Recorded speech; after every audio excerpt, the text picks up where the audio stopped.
Bom dia, meu aluno, minha aluna do Colégio Unifor. Nós começamos um novo capítulo hoje, o capítulo 4, né?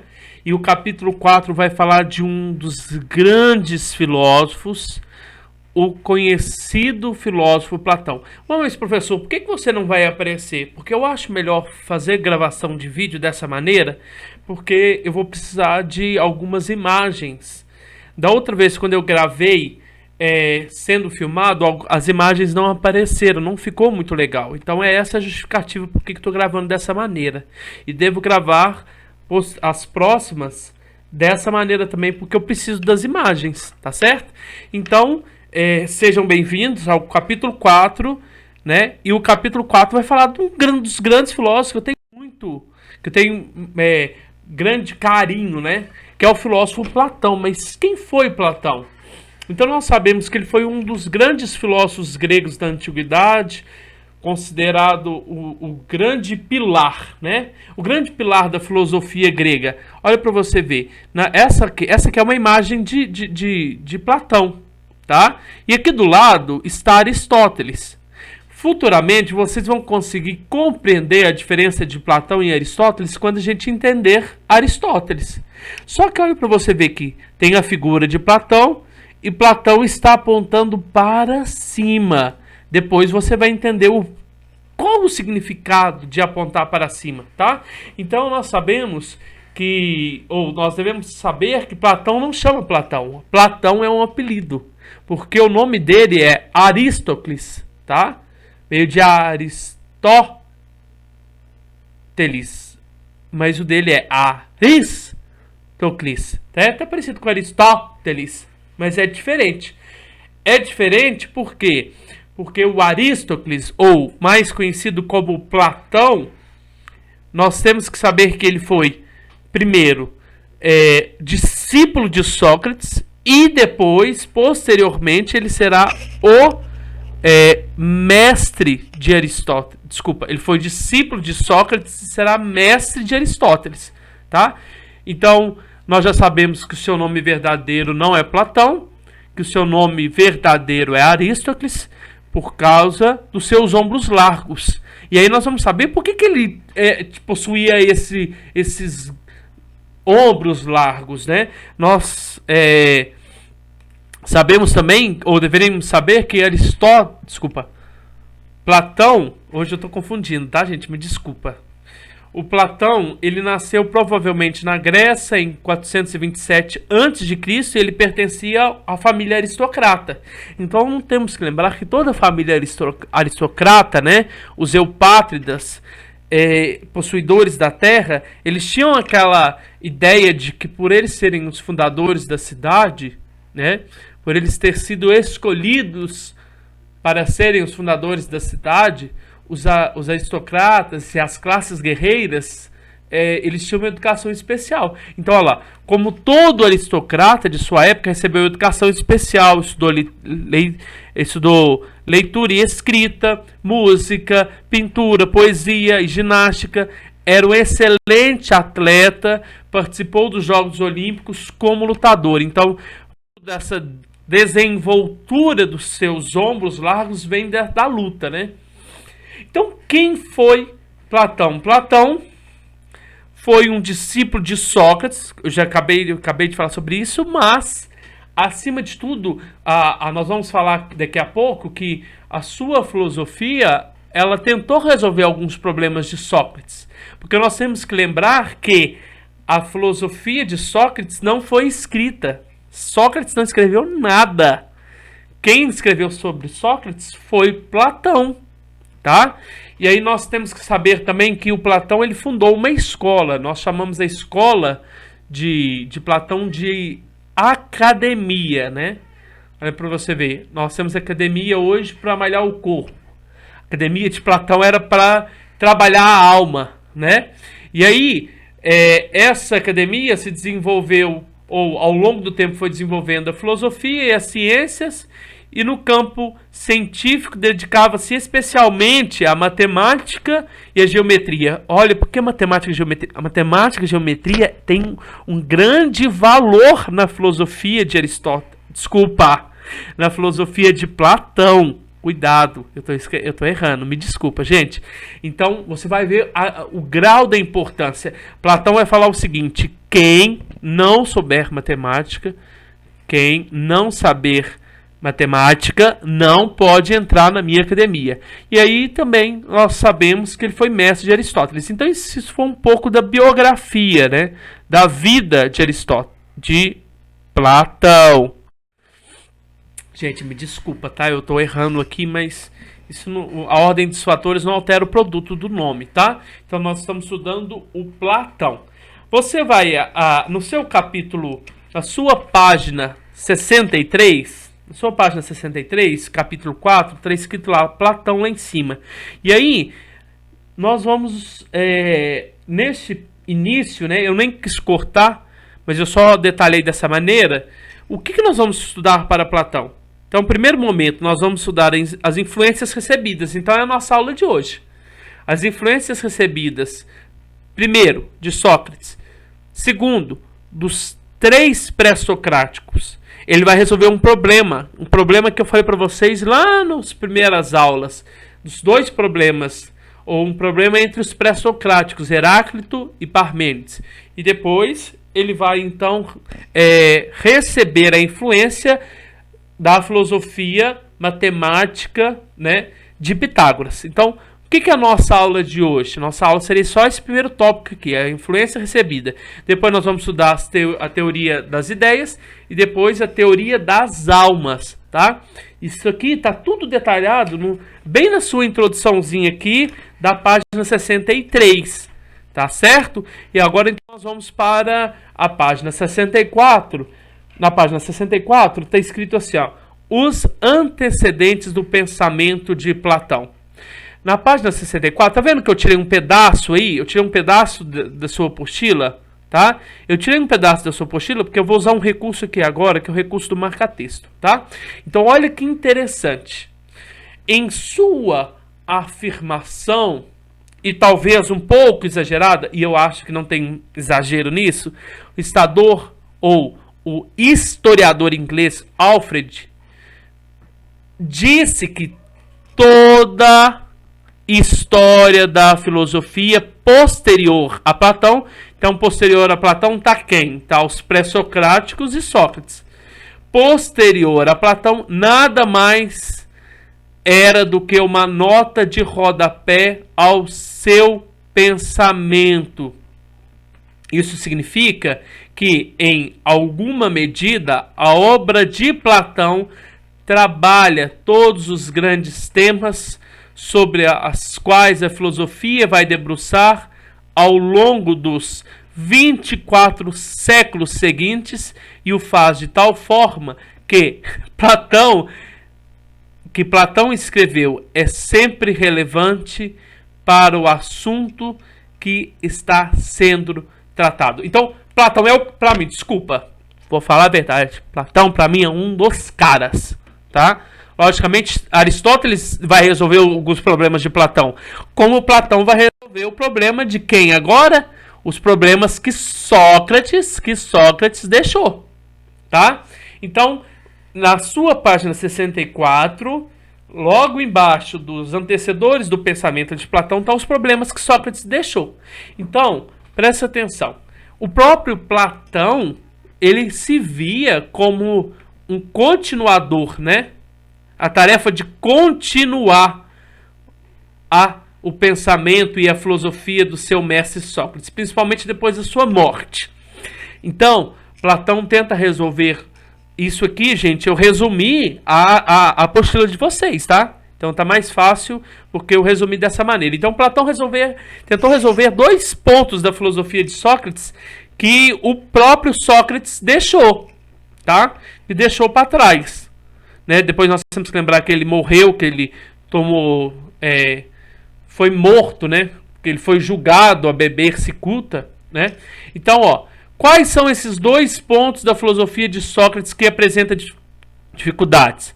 Primeiro, os termos morais têm significado objetivo e único. Como assim os termos morais? Tá? O Sócrates, quando ele questionava a pessoa o que é bondade, o que é justiça, o que é virtude, ele nunca queria saber de exemplos.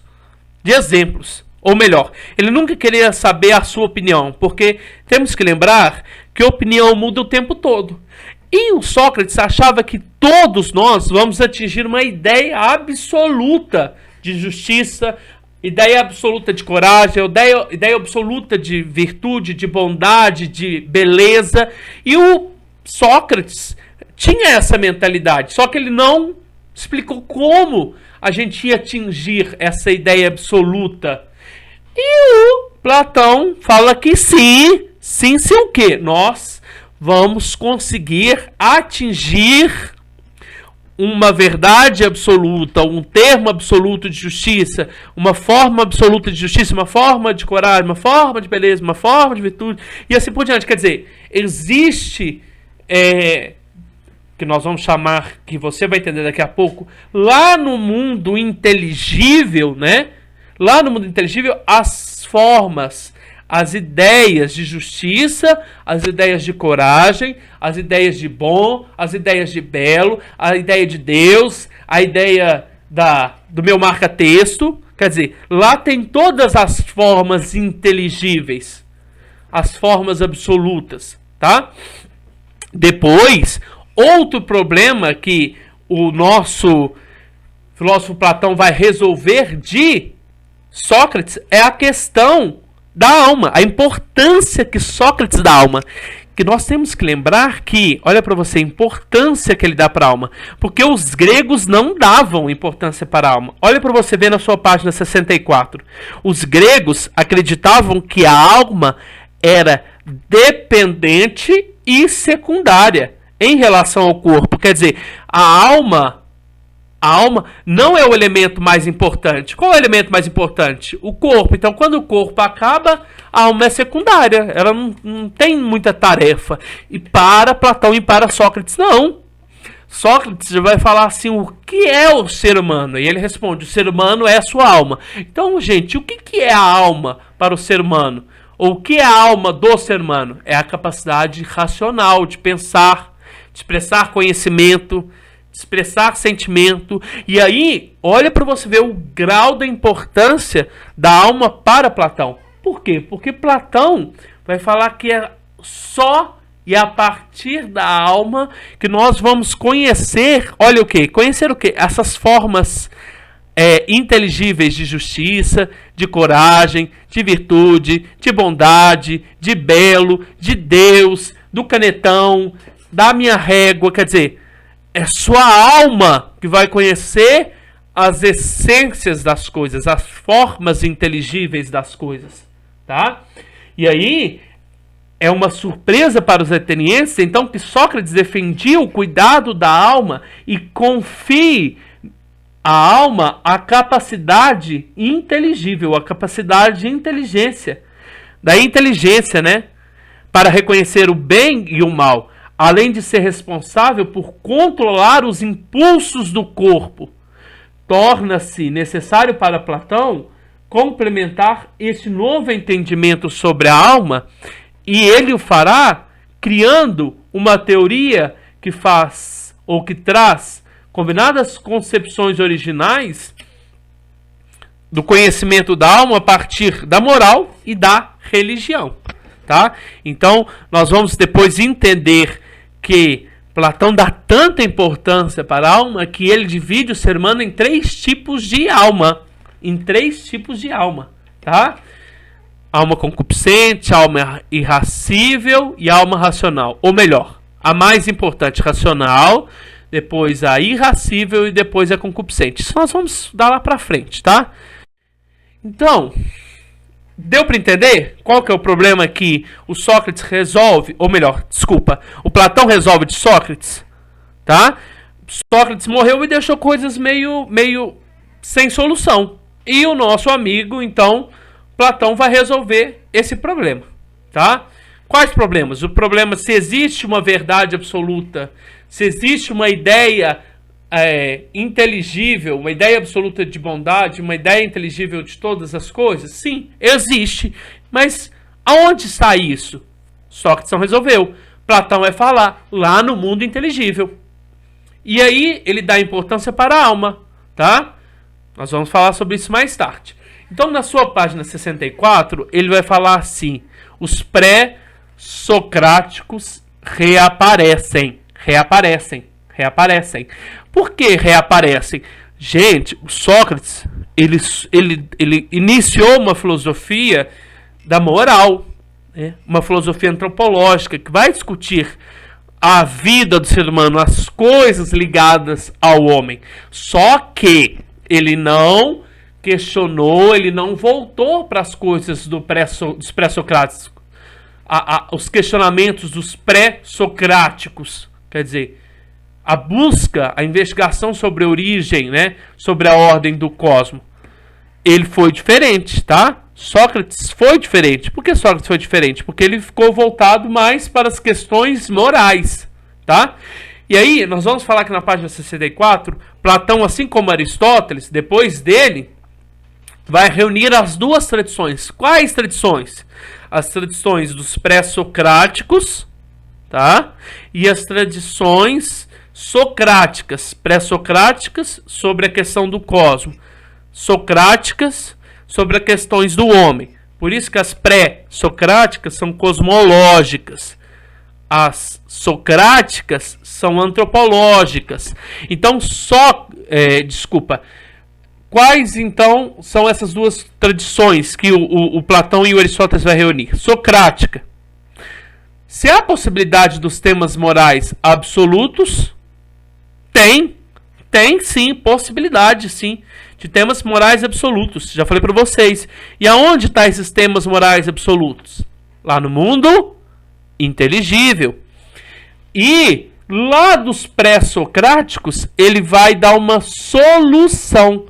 Mas, tá vendo que eu deixei até em negrito? Solução, ó. Vou grifar. Solução. Solução de quê? Para o problema do conhecimento.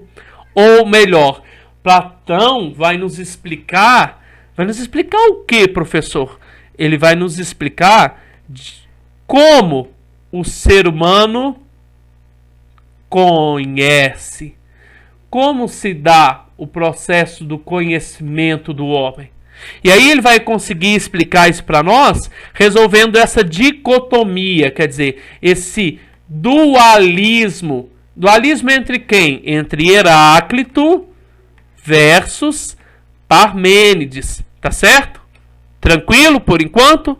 Então, na página 64, por que os pré-socráticos reaparecem? Porque Sócrates não falou dos pré-socráticos, e aí ele vai resolver os problemas de Sócrates, afirmando a possibilidade de atingirmos todo ser humano, eu, você, sua mãe, todos vamos atingir temas morais absolutos. Mas como? Basta a gente buscar conhecimento, basta a gente ser justo, basta a gente ser virtuoso. Quanto mais a gente procura ser, mais nós aproximamos desses temas morais absolutos que está no mundo inteligível. E ele vai oferecer também o problema, ou um problema do conhecimento, ou uma solução para o conhecimento, como o ser humano conhece. Tá certo?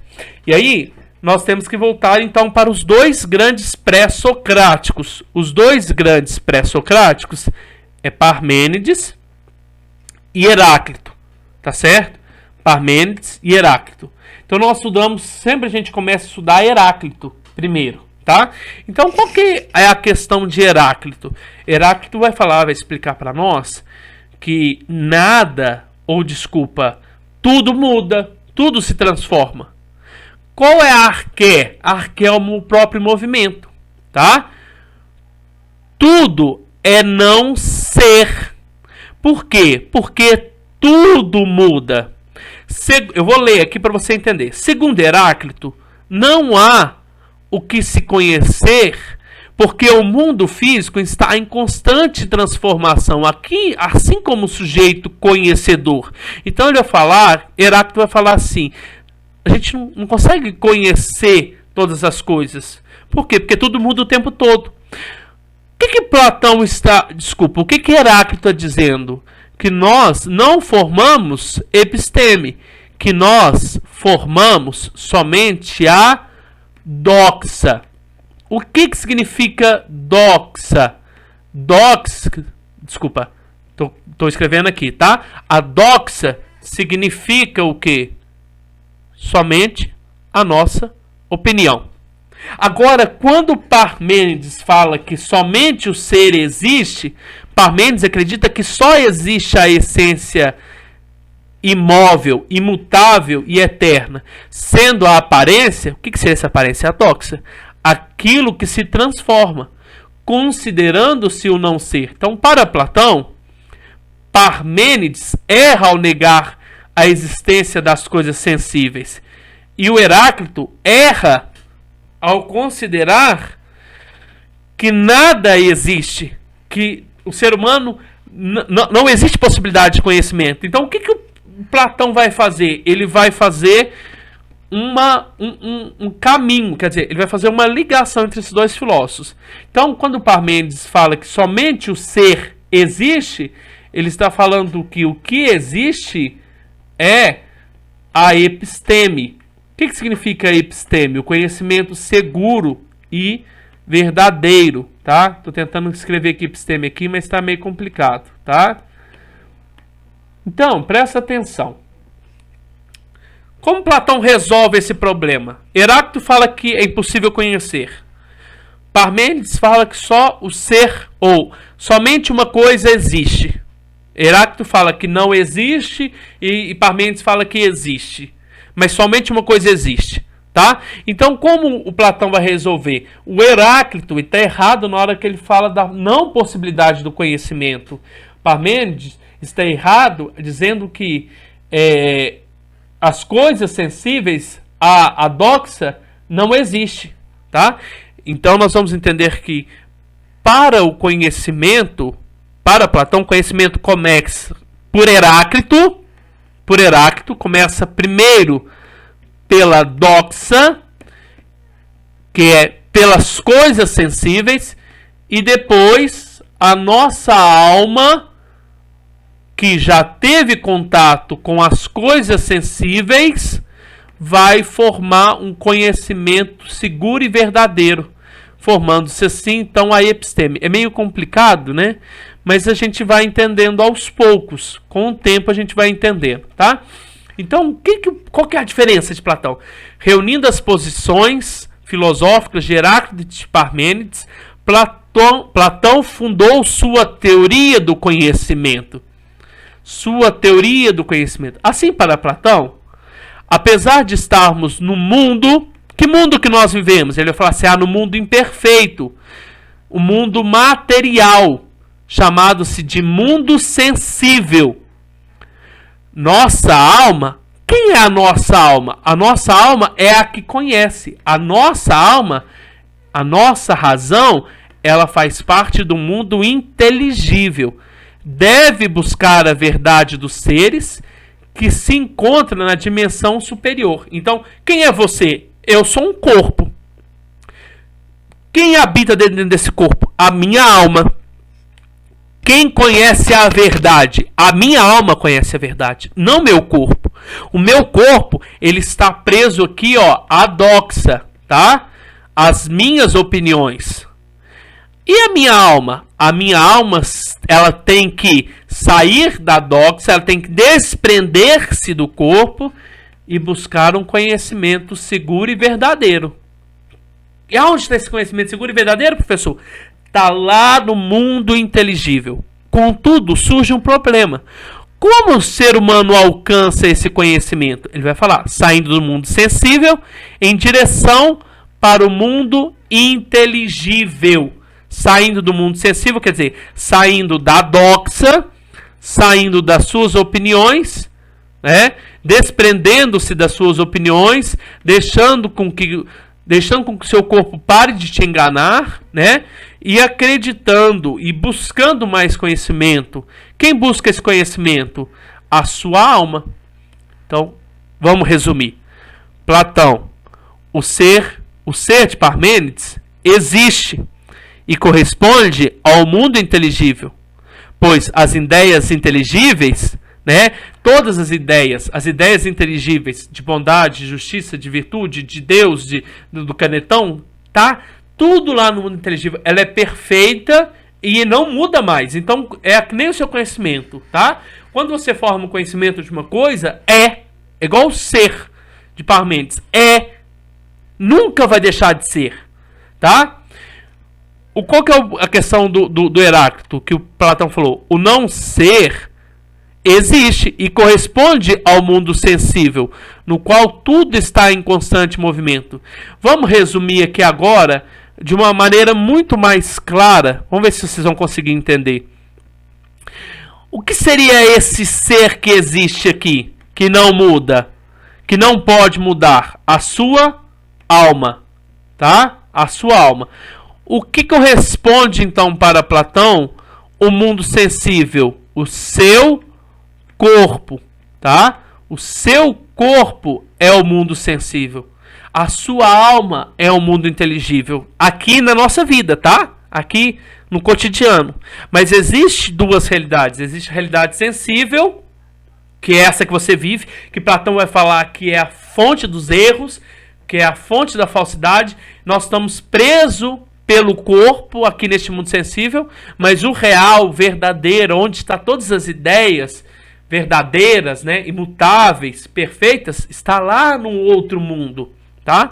Então ele vai falar para nós, o ser humano vive no mundo sensível, estando, portanto, à mercê da mudança e da transitoriedade.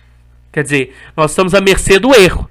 Porém, a alma do ser humano, que veio lá do mundo inteligível, corresponderia àquilo que não muda, e por meio dela a pessoa poderia buscar as verdades das ideias, as essências da realidade inteligível, tá? Então depois, se você tiver alguma dúvida, tá? Então a gente precisa finalizar. E aí o último filósofo que reaparece é o filósofo Pitágoras, tá? Como o filósofo Pitágoras reaparece? Nosso tempo já está acabando, né? Já deu 27 minutos. Primeiro, na matemática, porque Platão vai falar que você vai sair do mundo sensível e ir para o mundo inteligível, tá? Mas quem vai te ajudar? Quem vai contribuir para você sair do mundo sensível e atingir o mundo inteligível? Na realidade, quem sai do mundo sensível e vai para o mundo inteligível é a sua alma que vai, tá? O mundo sensível é o seu corpo. O mundo inteligível corresponde à sua alma, tá?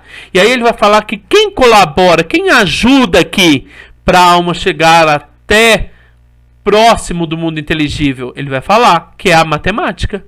Aí tá escrito lá na sua apostila tá escrito não. Lá na porta da Academia de Platão tá escrito assim, ó. Quem não conhece matemática não pode entrar na minha academia. Quem não conhece matemática, quem não conhece aritmética, não pode entrar na minha academia. Por quê? Porque é sinônimo que você não vai conseguir nessa vida aproximar-se do mundo inteligível. E aí depois outra influência que nós vamos ter do nosso filósofo Pitágoras para Platão é a chamada teoria da transmigração da alma, que nós vamos chamar de teoria da reminiscência, né? O que significa reminiscência? O resgate, o recordar. Então, Platão vai falar que essa sua alma, que sabe, ela já foi original. Só que você, ser humano aí que está me ouvindo, você não é original. A sua alma já passou por outras existências, tá? Se você consegue entender e compreender mais as coisas, é sinônimo que na vida posterior você sempre buscou atingir o mundo inteligível. Quem? A sua alma. Agora, se você percebe que você não conhece muitas coisas e que você não produz muito conhecimento, é sinônimo que na vida passada você buscou mais as coisas do mundo sensível, tá? Por isso que ela, A alma não é destruída com a morte do corpo e podia migrar para outros corpos e espécies. Isso depende de quem? Da alma, que alcançasse a harmonia poderia melhorar a sua existência. Então quem que é o ser causador da mudança? Você. Mas como assim? Como assim?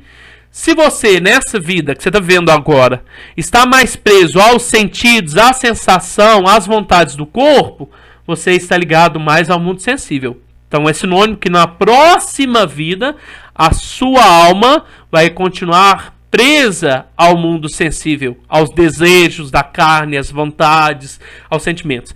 Agora, se você é um cara que busca, uma menina que busca conhecimento, busca saber sempre mais, é sinônimo então que você vai na próxima vida conhecer mais, sempre mais.